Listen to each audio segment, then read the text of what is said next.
అదే RTV app వార్తల్ని క్షణాల్లో చదివే అవకాశం ఉంటుంది. ఒక న్యూస్ పేపర్, ఒక టెలివిజన్ ఛానల్ మీ చేతుల్లో ఎప్పుడు ఉంటాయి.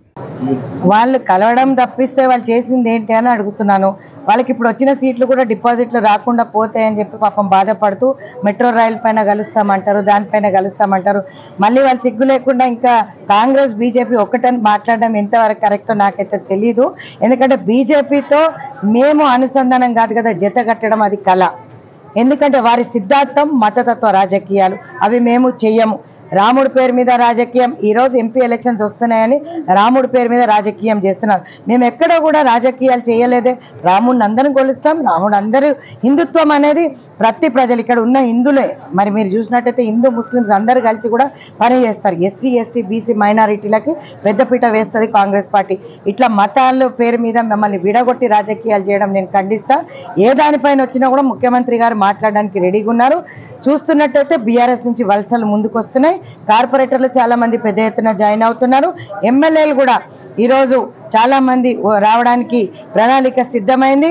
వాళ్ళే కాదు, ఆపరేషన్ ఆకర్ష చేయడం మేము కూడా సిద్ధాస్తులమే. మా దగ్గర నుంచి పోయిన వాళ్ళందరూ తిరిగి వస్తున్నారు. అన్కండిషనల్గా అందరినీ వెల్కమ్ చేసి తీసుకోమని చెప్పి ముఖ్యమంత్రి గారు ఆదేశాలు జారీ చేశారు. ప్రజెంట్ అయితే 6 మంది అన్నారండి. అంతకు మించి కూడా సంఖ్య పెరుగుతుందని అంటున్నారు. కార్పొరేటర్లు చాలా మంది లైన్లో ఉన్నారు. సర్పంచ్ ఎలక్షన్స్, లోకల్ బాడీస్ అంటే మున్సిపల్ ఎలక్షన్స్ కూడా రాబోతున్నాయి కాబట్టి ఇంకా అక్కడ చేసేది ఏమీ లేదు. రోజు రోజు వాళ్ళు బయటపడుతున్న కుంభకోణాలు, అరెస్టులు, ఐఏఎస్లు ఐపీఎస్లు చేసిన వాళ్ళు ఇస్తున్న రిపోర్ట్స్. అంటే మాంతలో మేము ఎక్కడ వైట్ పేపర్ ఇవ్వలేదు, వాళ్ళు అధికారులు ఇచ్చిన వైట్ పేపర్స్ మేము ముందు పెడుతున్నాం ప్రజల ముందు. వాళ్ళు ఎలా దోసుకు తిన్నారు, కల్వకుంట్ల ఫ్యామిలీ ఎట్లా బాగుపడ్డది, 33% కానీ బీసీలకు కానీ ఎక్కడ కూడా పెద్దపీట వేయని కల్వకుంట్ల కవిత మాట్లాడడం నిజంగా కూడా మాకు సిగ్గుచేట అనిపిస్తుంది. ఈరోజు కేటీఆర్ ఆటో వాళ్ళందరినీ లేపి ఆటో అన్నలందరినీ కూడా ఉసిగొల్పుతున్నారు. అక్కడ కూడా మేము మా మేనిఫెస్టోలో 12,000 వృత్తి, వాళ్ళకి 5 లక్షల ఇన్సూరెన్స్ ఇస్తా అని కూడా హామీ ఇవ్వడం జరిగింది. ఈరోజు అన్ని యూనియన్లు లేపుకుంటూ వాళ్ళకి ఫండింగ్ చేస్తూ మా పైన ఉసిగొల్పుతున్నారు. కాబట్టి రాబోయే కాలంలో దీనికి 51% ఉన్న మహిళలే వాళ్ళని చెక్కు పెడతారు. చాలా వరకు ఓడిపోతారు. బీఆర్ఎస్ కనుమరుగైపోతుంది అనేది మాత్రం మాకు అర్థమవుతుంది. బీజేపీలో కూడా అరకొర సీట్లు ఎప్పుడు వచ్చినట్టు సింగిల్ డిజిట్ వస్తుంది. ఈసారి డబుల్ డిజిట్తో కాంగ్రెస్ పార్టీ పట్టం కడుతుందని చెప్పి మళ్ళీ ఒకసారి తెలియజేస్తుంది. సంగారెడ్డి హెడ్ క్వార్టర్లో 2 పార్లమెంటు సంబంధించి మహిళా సమావేశం చేయడం జరిగింది. మరి ఈ కార్యక్రమానికి ముఖ్య అతిథిగా స్టేట్ ప్రెసిడెంట్ సునీత గారు రావడం జరిగింది. అలాగే 4 మండల డిస్ట్రిక్ట్ ప్రెసిడెంట్ కూడా రావడం జరిగింది, మహిళా డిస్ట్రిక్ట్ ప్రెసిడెంట్. ముఖ్యంగా ఈ మీటింగ్ ఉద్దేశం 2 పార్లమెంటు కూడా ఎలక్షన్లో గెలిపియాలి. అది సత్తా మహిళలకే ఉందని మా ఆకాంక్ష. ఆ శక్తి మహిళలకే ఉంది. ఎందుకంటే 51% ఓటర్స్ మహిళలే. కాబట్టి మేము ఈ ఎలక్షన్ మూమెంట్లో ప్రతి ఒక్కరిని కూడా బూస్ట్ ఇచ్చి వాళ్ళకి ముందుకు పంపించాలి. వాళ్ళతోనే ఈ కార్యక్రమాలని చేయించాలి.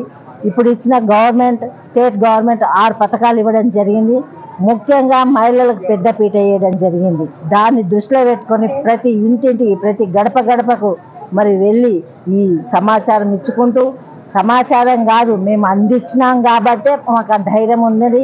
మరి గత ప్రభుత్వంలో ఏమి చేసిండ్రో మనందరికీ తెలుసు. మాటలే తప్ప చేతల్లో ఎక్కడ కూడా చేయలేని ప్రభుత్వం, చేతగాని ప్రభుత్వం, అప్పులు చేసిన ప్రభుత్వం, ప్రజల్ని మోసం చేసి పదవులను అహంకారంతో ఉన్నారు. ఇంకా కూడా వాళ్ళు ఓడిపోయినా వాళ్ళ అహంకారం ఇంకా తగ్గట్లేదు. దయచేసి ప్రజలందరూ కూడా మేలుకొనే విధంగా మహిళల ముందుకెళ్ళి ఈ సమాచారం అందించి తప్పకుండా వచ్చే పార్లమెంటు 2 కూడా గెలుస్తాం, ఆ ధైర్యం దమ్ము మాకున్నదని ప్రజల్లో మరి తీసుకెళ్లాల్సిన బాధ్యత మా మహిళలు ఉందని చెప్పడానికి ఈరోజు ఈ సమావేశం. మరి తప్పకుండా మీ అందరిలో కూడా ప్రజల్లో మార్పు వచ్చింది, ఇంకా కూడా వస్తుంది. వాళ్ళు చేసిన తప్పులన్నీ ప్రజలకు తెలుసు. సెంట్రల్లో చేసిన తప్పులు చేస్తూ స్టేట్లో చేసిన, సెంట్రల్ అసలు నిత్యావసర వస్తువులు మరి అలాగే డీజిల్ పెట్రోల్ కూడా మరి ధరలు పెంపించి ఈరోజు సామాన్య ప్రజలు బతకనివ్వకుండా చేసింది. అదే కాంగ్రెస్ ప్రభుత్వం వస్తే మరి ఎన్నో మార్పులు చేర్పులు సామాన్య ప్రజలకు. ఈరోజు రాహుల్ గాంధీ పాదయాత్ర చేస్తున్నారంటే ప్రజల కష్ట సుఖాలు చూసే వాళ్ళకి ఎలాంటి అవసరాలు ఉంటాయో అది తెలుసుకొని మరి ప్రధానమంత్రి అయితే తప్పకుండా చేసి ప్రజలను మరి ఒక అదృష్టవంతులుగా చేసే భాగ్యము చేస్తారని కోరుకుంటూ సెలవు తీసుకుంటాం. మరిన్ని వీడియోస్ కోసం ఛానల్ ని సబ్స్క్రైబ్ చేయండి, లేటెస్ట్ అప్డేట్స్ కోసం వాట్సాప్ ఛానల్ ని ఫాలో చేయండి అండ్ లింక్ డిస్క్రిప్షన్ లో ఉంది.